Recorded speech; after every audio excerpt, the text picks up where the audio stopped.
umunsi w'intwari cyangwa umunsi w'intwari z'igihugu urashobora kwerekeza ku kwibuka byinshi byo kwibuka intwari z'igihugu mu bihugu n'intara zitandukanye.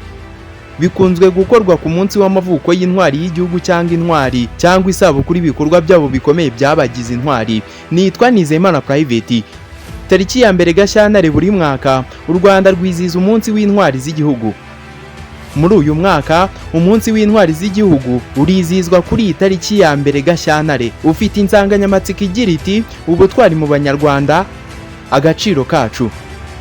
U Rwanda rwizihiza intwari nyinshi mu byiciro bitandukanye. Zimwe mu ntwari z'indongozi zahawe umunsi wihariwe zizihirizwaho ari wo buri tariki ya kabiri y'ukwezi kwa Gashyantare. Mbere y'1999 ni ukuvuga kuva mu mwaka w'1994 kujya mu mwaka w'1998, uyu munsi wizihizwaga tariki ya mbere Ukwakira ugahuzwa n'umunsi wo gukunda igihugu. Tariki ya mbere Gashyantare kandi hazirikanwa abandi bantu bahawe amashimwe n'umukuru w'igihugu kubera akamaro bagize mu buzima bw'igihugu. Aya mashimwe atangwa nk'impeta cyangwa umudari. Keno ni urwego rw'igihugu rushinzwe gushakisha no gushyira intwari mu byiciro kuva mu mwaka w'2009. Kugira ngo umuntu agirwe intwari ashobora kubyisabira cyangwa kubisabira undi muntu uri muri urwo rwego. Hanyuma urwo rwego rukora ubushakashatsi bwimbitse ku busabe rwakiriye. Keno nayo ubwayo ishakisha abantu babo bashobora gushyirwa mu ntwari z'u Rwanda. Intwari z'u Rwanda ziri mu byiciro bitatu ari by'imanzi, imena n'ingenzi. Mbere yuko tubabwira ibi byiciro, ubundi hagendererwa kuki kugira ngo abantu bagirwe intwari? Intwari ni umuntu ukurikirana icyo yiyemeje kugeraho kikavamo igikorwa cyikirenga gifitiye abandi akamaro, akabikora mu bupfura no mu bwitange buhebuje, kandi akirinda ubugwari mu migirire ye, ntagamburuzwe n'amananiza. Ibyiciro by'intwari nk'uko twabivuze ni imanzi, imena ndetse n'ingenzi. Reka tubwire ibi bintu 10 biranga intwari z'igihugu. Icya mbere ni ukugira umutima wa kigabo. Kugira umutima udatinya no gushyigikira icyiza, kugaragaza ikibi no guhangara kukirwanya kandi uzi neza ingaruka mbi cyakugirira, ni ukugira umutima wa kigabo. Icya kabiri ni ugukunda igihugu, gushyira imbere ubusugire n'iterambere by'igihugu hamwe n'ubumwe bw'abanyarwanda. Icya gatatu ni ukugira ubwitange, ni ukuvuga umuntu arigomwa inyungu ze bwite, agaharanira inyungu rusange byaba ngombwa, agahara n'ubuzima bwe. Icya kane ni ukugira ubushishozi, ni ukugaragaza ubushobozi bwo kureba kure n'ubwo kumenya ukuri kutagaragarira buri wese. Icya gatanu ni uguhanga, kurema by'umwimerere igiteza imbere igihugu mu ngeri zinyuranye,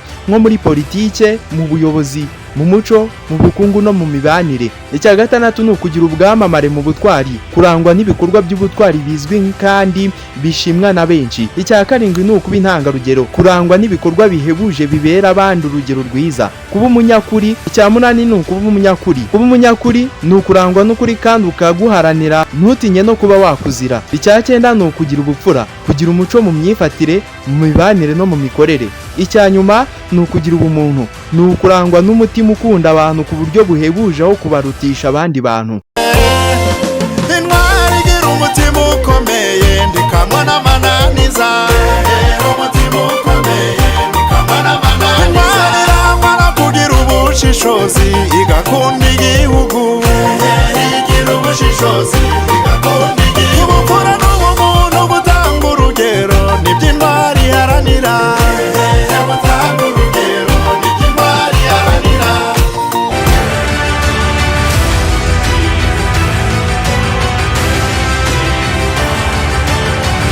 Tariki ya mbere Gashyantare buri mwaka u Rwanda rwizihiza umunsi w'intwari z'igihugu, ufite insanganyamatsiko igira iti ubutwari mu banyarwanda, agaciro kacu.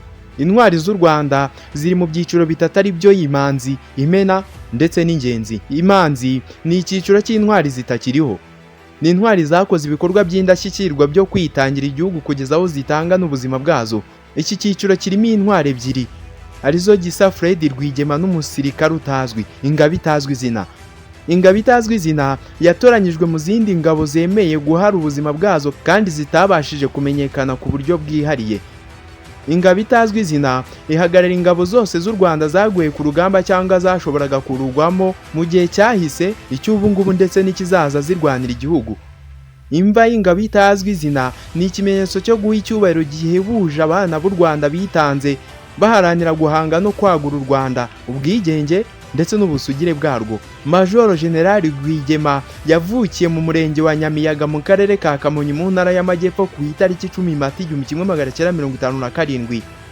Ni mwene Anastase Kimonyo na Gatarina Mukandirima. Yashakanye na Jeannette Urujeni basezerana ku wa 20 Kamena 1987. Babyaranye abana babiri aribo Gisa Junior na Gisa Teta. Yatabarutse ku wa 2 Ukwakira 1990 ikagitumba mu karere ka Nyagatare mu ntara y'Iburasirazuba, agwa ku rugamba amaze gutangiza intambara yo kubohora u Rwanda. Mu mwaka w'1960 we n'ababyeyi be bahungiye muri Uganda bajya mu nkambi ya Ncungerezi, aha ni mu karere ka Nkore, nyuma y'ubugizi bwa nabi no kumenesha abatutsi nk'igice kimwe cy'abanyarwanda mu cyo ubutegetsi bw'icyo gihe bwise impinduramatwara yo muri 59 yabanzirijwe n'urupfu rw'umwami Mutara wa gatatu Rudahigwa n'ihirikwa ry'ingoma ya murumuna we Kigeli wa gatanu Ndahindurwa. Mu bwana bwe Fred Rwigema yakundaga kwibaza icyatumye wabo bava i Rwanda n'icyabuze kugira ngo basubireyo. Yakundaga gusoma ibitabo by'abaharaniye kubohora ibihugu byabo nka Kwame Nkrumah, Mao Tse-tung ndetse na Fidel Castro. Fred Gisa Rwigema amaze kurangiza amashuri yisumbuye muri Uganda, yagiye muri Tanzania ajya gukurikirana imyitozo ya gisirikare na politiki. Mu mwaka w'1976 yayikomereje muri Mozambique ari kumwe n'abandi mu mutwe wa Fronasa, bari hamwe n'indi mitwe bafashwa na mwarimu Julius Nyerere nka ZANU, ZAPU, ANC, KEMO na FRELIMO. Mu mwaka w'1979 Rwigema yinje mu barwanyi ba Uganda National Liberation Army, bafatanya n'ingabo za Tanzania gufata Kampala, bahirika ubutegetsi bwa Idi Amin Dada. Mu mwaka w'1979 Rwigema yinje mu barwanyi ba Uganda National Liberation Army, bafatanya n'ingabo za Tanzania gufata Kampala, bahirika ubutegetsi bwa Idi Amin Dada. Mu mwaka w'1981 kandi yatangiranye na Kaguta Museveni intambara yo kurwanya igitugu cya Obote. Majoro General Fred Gisa Rwigema yagiye agira imyanya ikomeye muri National Liberation Army, nko kuba uwungirije umugaba mukuru w'ingabo Deputy Army Commander, Minisitiri wungirije w'ingabo Deputy Minister for Defense, n'umugaba mukuru w'imirwano Overall Operation Commander. Muri iyo mirwano yose yo mu mahanga, muri byose yahozaga u Rwanda ku mutima, adahwema kuvuga ko kubohora u Rwanda ari ngombwa. Imena ni icyiciro kindi kiyinga imanzi, gishyirwamo abantu bakoze ibikorwa bihebuje, bakarangwa no kwitangira igihugu mu buzima bwabo bwuzuyemo ubunyangamugayo. Intwari z'Imena ni umwami Mutara wa gatatu Rudahigwa Charles Léon Pierre, Rwagasana Michel, Uwiringiyimana Gata, Niyitegeka Felicite n'abanyeshuri b'Inyange. Umwami Mutara wa gatatu Rudahigwa Charles Léon Pierre yavukiye i Nyanza mu karere ka Nyanza mu ntara y'Amajyepfo muri Werurwe mu mwaka w'1911. Ni umwana w'umwami Yuhi wa kane Musinga na Nyiramavugo Kankazile de Gonde. Mutara wa gatatu yimitswe ku ngoma na Guverineri Voinsini abifashijwemo na Musenyeri Karase ku itariki 16 Ugushyingo 1931. Se Musinga amaze gukurwa ku ngoma ku wa 12 Ugushyingo 1931 nibwo yimitswe. Ku wa 15 Ukwakira 1933 yashakanye na Nyiramakomari, batana mu mwaka w'1940. Nyuma yo ku itariki 18 Mutarama 1942 ashakana na Rosalia Gicanda, ntiyabyaranye nabo kandi. Ku wa 17 Ukwakira 1943 yabatijwe na Musenyeri Leo Karase, yitwa Charles Léon Pierre. Abyarwa muri batisimu na Guverineri mukuru wa Kongo Mbirigi na Rwanda Urundi bwana Pierre Rikmanzi, abatiranwa na nyina umugabekazi Nyiramavugo Kankazi wiswe La de Gonde. Umwami Mutara wa gatatu Rudahigwa yaharaniye guteza imbere imibereho y'Abanyarwanda n'ubwigenge bw'u Rwanda. Yaranzwe no kurwanya akarengane mu butabera, abigaragariza mu rukiko rw'umwami no mu mirimo ya buri munsi aho yirirwaga arenganura abaturage cyane cyane abato bato. Rudahigwa yitaye cyane ku bujijuke bw'Abanyarwanda, ashinga Fonds Mutara, asaba abayezuiti gushinga College Gatagara, bayijyana i Bujumbura iba College International du Saint-Esprit. Ashinga ishuri ry'abayisilamu mu ntwari ry'Inyamirambo, ashinga amashuri adashingiye ku madini, ashinga ishuri ry'abene Mutara ry'Ikanyanza, nohereza Abanyarwanda ba mbere kwiga i Burayi. Mutara wa gatatu Rudahigwa yatangiye impinduramatwara muri politiki, akuraho ubuhake, abagaragu bagabana na ba shebuja, ashaka gukuraho igitabo cy'umusoro cyanditsemo amoko, ababirigi barabyanga. Yaje gutanga ku buryo butunguranye ku ya 25 Nyakanga 1959 atangira i Bujumbura. Undi ni Michel Rwagasana. Michel Rwagasana yavukiye Gitisi na Nyamagana mu karere ka Ruhango mu ntara y'Amajyepfo mu mwaka w'1927. Mu mwaka w'1956 yashakanye na Suzana Nzayire, babyarana abana batatu. Hagati y'1945 n'1950 yize muri groupe scolaire ya Strida bitaga Charity, aho kuri impamyabumenyi mu by'ubutegetsi. Michel Rwagasana yakoze imirimo inyuranye yose yerekana ko yagirirwaga icyizere kubera umunyangamugayo n'umwete bye. Yabaye umukozi wa leta mbirigi Bujumbura, yabaye umunyamabanga w'inama nkuru y'igihugu kuva yajya mu mwaka w'1954, yabaye umunyamabanga wihariye w'umwami Mutara wa gatatu Rudahigwa. Kubera guharanira ubumwe, ubwigenge bw'u Rwanda no kurwanya amacakubiri, yabaye umunyamabanga wa mbere wa Inari, ajya mu ntumwa z'u Rwanda zaruhagarariraga mu bindi bihugu no muri Loni. Michel Rwagasana yatanze urugero ruhebuje rwo gushyira imbere inyungu z'igihugu aho kwita kuze bwite, kuko aba yaremeye politike y'ironda koko agahabwa umwanya ukomeye mu Rwanda rwari rutegetswe na mwene se wabo Gerigori Kayibanda nka perezida wa Repubulika. Tuvuge no kuri Uwiringiyimana Agata. Yavukiye Igikore mu karere ka Gisagara mu ntara y'Amajyepfo ku wa 23 Kamena 1953. Ni mwene Ntibashira Kandi Juvenali na Nyirantabangwa Saverina. Yashakanye na Barahira Inyasi mu mwaka w'1976, babyarana abana batanu. Yabaye minisitiri w'intebe wa mbere w'umugore kuva ku itariki 17 Nyakanga 1993 kugeza ku ya 7 Mata 1994, mu gihe cya Jenoside yakorewe Abatutsi ubwo yishwe n'abari ingabo z'igihugu. Uwiringiyimana Agata yagize umutima wa kigabo arwanya akarengane kiringaniza mu gihe yari minisitiri w'amashuri abanza n'ayisumbuye. Undi ni Intwari Felicite Niyitegeka. Yavukiye Muvumbi mu karere ka Huye mu ntara y'Amajyepfo mu mwaka w'1934. Ni mwene Sekabwa Simoni na Nyirampabuka Angelina. Yishwe kwa 21 Mata 1994 mu gihe cya Jenoside kubera ko yanze kwitandukanya nabo yari yarahaye ubuhungiro, hamwe na bagenzi be bari muri Centre Saint Pierre ku Gisenyi. Musaza we Colonel Nzungize yari mu bamutumyeho ngo asezerere izo mpunzi maze ave muri icyo kigo agisigemo banyagupfa. Nibyo yanze mu ibaruwa yuzuye urukundo n'ubutwari yandikiye uwo musaza we. Mu mirimo ye, Niyitegeka Felicite yerekanye bwa butwari bwa buri munsi mu mirimo ye umuntu aba ashinzwe, haba mu byerekeye kwigisha no kurera, mu gucunga umutungo w'ibigo byakozemo, haba mu kuyobora abinjiraga mu muryango w'abafasha b'ubutumwa no gufasha abatishoboye. Ibyo byose yabigiranye ubushobozi bwinshi, bagenzi be bakabimwubahira kandi bakabimukundira. Kuba intangarugero yari yarabigize umuco, nicyo cyamufashije mu kwemera kwitangira abari baramugannye, ahitamo kwicwa aho kugwa mu ngengabitekerezo y'ivanguramoko. Abagizwe intwari ni abari mu kigo cy'Inyange mu ijoro ryo kwa 18 Werurwe 1997 mu ishuri ry'uwa gatandatu n'uwa gatanu, igihe abacengezi bateraga icyo kigo, ari abapfuye ari n'abatarapfuye iryo joro ndetse n'abakiriho bose. Abanyeshuri b'Inyange baharaniye kumugaragara amahame y'ubumwe bw'Abanyarwanda kugeza aho bamwe babizira babizi bemeraga guhara ubuzima bwabo aho kwivangura. Babereye Abanyarwanda muri rusange n'urubyiruko by'umwihariko urugero rw'urukundo rwo kurwanya amacakubiri no kwitangira uburenganzira bwa muntu. Ingenzi nta ntwari yari yashyirwa muri iki cyiciro cy'ingenzi, haracyakorwa ubushakashatsi bwo kugira ngo bemezwe. Mu bindi bihugu bya Afurika ndetse no hanze ya Afurika, uyu munsi ho ubundi wizihizwa gute? Ni bande bafatwa nk'intwari bibi bihugu n'imigabane?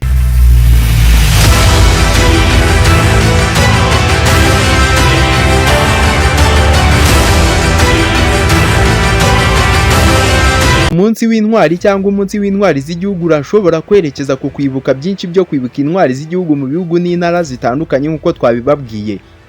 Bikunze gukorwa ku munsi w'amavuko y'intwari y'igihugu cyangwa intwari cyangwa isabukuru y'ibikorwa byabo bikomeye byabagize intwari. Barubade ni igihugu. Umunsi w'intwari z'igihugu ni umunsi mukuru rusange muri Barubade ku ya 28 Mata. Wubaha intwari 11 z'igihugu cya Barubade. muri Bermuda. Umunsi w'intwari w'igihugu wabaye umunsi mukuru muri Bermuda kuva mu mwaka wa 2008 ubwo guverinoma y'ubumoso yatangizaga ko izasimbuza isabukuru y'amavuko y'umwamikazi yaranzwe muri Kamena. Abaturage barenga 2,000 bashyize umukono ku cyifuzo cyo kwamagana iminsi mikuru y'amavuko y'umwamikazi. Ku ikubitiro ryubahirizwa mu kwakira ibiruhuko byimuriwe kuwa mbere wa gatatu Kamena 2009. Kugeza ubu Bermuda ifite intwari 8 z'igihugu. Muri Cape Verde umunsi w'intwari ni umunsi w'ikiruhuko muri Cape Verde ku ya 20 Mutarama. Yibutse iyicwa rya Almakari Cabral mu mwaka w'1973 wibukwa nk'intwari yo kurwanya ubukoloni bw'iburengerazuba no kubakoresha. Reka tuvuge no ku birwa bya Kayimani. Kuwa mbere wa 4 Mutarama ni umunsi w'intwari z'igihugu mu birwa bya Kayimani. Yatangajwe n'itegeko ry'intwari z'igihugu riteganya gutangaza abantu bakoze umurimo udasanzwe nk'intwari z'igihugu. Abanyakayimani abenshi muri bo bamenyekanye nk'intwari z'igihugu barimo Honorable James Manoa Boden uzwi ku izina rya Jimmy, Madame Sibyl McLaughlin, Bwana Thomas William Farrington, Madame Sibyl Joyce Harrington, Bwana Desmond Very Watra, Madame Mary Evelyn Wood na William Warren Connor. Muri Hongiriya umunsi w'intwari z'igihugu cyangwa umunsi wo kwibuka intwari zo muri Hongiriya wizizwa ku ya 31 Gicurasi nk'ikiruhuko rusange. Wubahirizwa hamwe n'imihango ya gisirikare ku nzibutso nk'imva y'umusirikare utazwi ku kibuga cy'intwari Budapest bose kugira ngo bibuke abasirikare bakoreraga Hongiriya. Wagiye uranga kandi buri mwaka n'ingabo z'igihugu cya Hongiriya ndetse n'abaturage kuva mu mwaka wa 2001. Mu gihugu cya Indonesia hari Pahlawan, ni umunsi wo kwibuka buri mwaka wizihizwa ku ya 10 Ugushyingo muri Indonesia. Umunsi wibutse intambara ya Surabaya yo mu mwaka wa 1945 aho abaturage bo muri Indonesia baharaniraga ubwigenge hamwe n'abasirikare barwanye n'ingabo z'Abongereza n'Ubuholandi mu rwego rwa revolution y'igihugu cya Indonesia. Jamaica. Muri Jamaica umunsi w'intwari wizihizwa buri mwaka ku wa mbere Ukwakira. Watangiye mu mwaka wa 1969. Icyubahiro Alexandre Bustamante, minisitiri w'intebe wa mbere wa Jamaica na niwo muri Malonzi, wayoboye urugamba rwo kwigenga mu ntangiriro z'ikinyejana cya 18 hamwe n'izindi ntwari 5 z'igihugu. Guverinoma kandi izi ntwari zigezweho kuri iyi tariki. Muri Kenya umunsi wa Mashujaa uzwi kandi ku izina ry'umunsi w'intwari ni umunsi w'igihugu muri Kenya wizizwa ku ya 20 Ukwakira nk'umunsi mukuru rusange wo guhuriza hamwe icyubahiro abantu bose bagize uruhare mu rugamba rwo guharanira ko Kenya yigenga cyangwa gutanga umusanzu mwiza nyuma y'ubwigenge bwa Kenya. Mbere yari izwi ku izina rya Kenyatta, wizizwaga kandi mu rwego rwo kwibuka ifungwa rya Kapenguria y'abaharanira ubwigenge Achieng' Oneko, Bilidadi Kagia, Fred Kubai, Jomo Kenyatta, Kungu Karumba na Paul Ngei bakunze kwita Kapenguria gatandatu. Icyakora nyuma y'itangazwa ry'itegeko nshinga rya Kenya muri Kanama 2010 umunsi wa Kenyatta wahinduriye izina. Muri Malaysia umunsi w'abarwanyi ni umunsi muri Malaysia wibuka abasirikare bishwe mu ntambara ebyiri z'isi yose ndetse n'ibihe byihutirwa bya Malaysia. Icyubahiro abantu bose bahasize ubuzima mu nshingano zabo mu mateka ya Malaysia. Kugeza mu mwaka wa 2010 buri mwaka ku ya 31 Nyakanga umwami na minisitiri w'intebe ndetse n'abahagarariye abayobozi ba polisi y'umwami wa Malaysia n'ingabo z'igihugu bateraniye ku rwibutso rw'igihugu mu kiyaga cya Garden kugira ngo bashyire indabyo kandi bunamire intwari zaguye muri Malaysia. Ubu bateranira kuri Merdeka Square, Kuala Lumpur cyangwa muri Kem Paradena muri Sungai Besi ndetse no muri Kuala Lumpur. Ibirori byo muri 2014 niho byabereye. Umunsi w'intwari kandi muri Paraguay ni umunsi mukuru w'igihugu rusange wabaye ku ya mbere Werurwe. Yibuka urupfu rwa Perezida Francisco Solano Lopez ku rugamba rwa Cerro Corá mu mwaka wa 1870 rwasozaga intambara y'ubumwe bw'ubutatu. Muri Philippines umunsi w'intwari z'igihugu ni umunsi w'ikiruhuko rusange muri iki gihugu cya Philippines wizizwa buri wa mbere ushize muri Kanama mu rwego rwo kwizihiza isabukuru ya Krang ya Pugadlawini, intangiriro ya revolution ya Philippines na Katipunani na Supremo Andres Bonifacio mu mwaka wa 1896. Iyi minsi mikuru yabanje kwibuka ku cyumweru cya nyuma cya Kanama mu mwaka wa 1931 ariko mu mwaka wa 2007 yimurirwa ku munsi wacyo na Perezida Gloria Macapagal Arroyo kugira ngo igabanye ihungabana ry'akazi, yemere muri weekend ndende kandi kuzamura ubukerarugendo bwo mu gihugu n'ubucuruzi. Ubwongereza bwizihije bwa mbere umunsi w'intwari mu mwaka wa 2011 ku ya 21 Ukwakira. Yashinzwe na Danny Gravini, umwarimu ukomoka i Fairham, Hampshire, amaze kumva urupfu rubabaje rw'inshuti ye yo mu bwana igihe yakoraga muri Afghanistan. Yahisemo gukusanya inkunga yo gutera inkunga ibikorwa bya gisirikare mu rwego rwo kumwibuka. Uyu munsi wemejwe na Minisitiri w'Intebe David Cameron. Ubu Gravini yashinze Federasiyo ya Inspiration kandi ahuza gahunda yo kwigisha umunsi w'intwari mu mashuri yo mu Bwongereza. Mu gihugu cya Zambia, umunsi w'intwari muri iki gihugu cya Zambia ni umunsi mukuru rusange wizihizwa ku wa mbere muri Nyakanga buri mwaka. Umunsi w'intwari ni umunsi wo kwibuka abapfuye mu gihe cyo guharanira ubwigenge. Umunsi w'ubumwe nawo ni umunsi mukuru ubaho bukeya, wizihiza igihugu gifite indimi n'imvugo zirenga 70 byunze ubumwe mu gihugu kimwe. Umunsi w'intwari muri Zimbabwe ni umunsi w'ikiruhuko wizihizwa ku wa 2 Kanama buri mwaka. Uyu ni umunsi wo kwibuka abapfuye mu ntambara yo kwibohora cyangwa bitwa ko ari intwari z'igihugu, igihe bapfaga bagashyingurwa mu rusengero rw'igihugu. Intwari z'igihugu muri Harare. Hariho kandi intwari 10 z'intwari Akro, aho abatarahawe icyubahiro cyinshi ariko bakamenyekana kubera uruhare bagize mu gihe cy'intambara yo kwibohora kandi bashyingurwaga mu ntara baba baturutsemo icyo gihe. Ni iby'agaciro n'icyubahiro kuba twabanye muri iki kiganiro. Nitwa Nizeyimana Private. Mukomeze kugira umunsi mwiza w'intwari.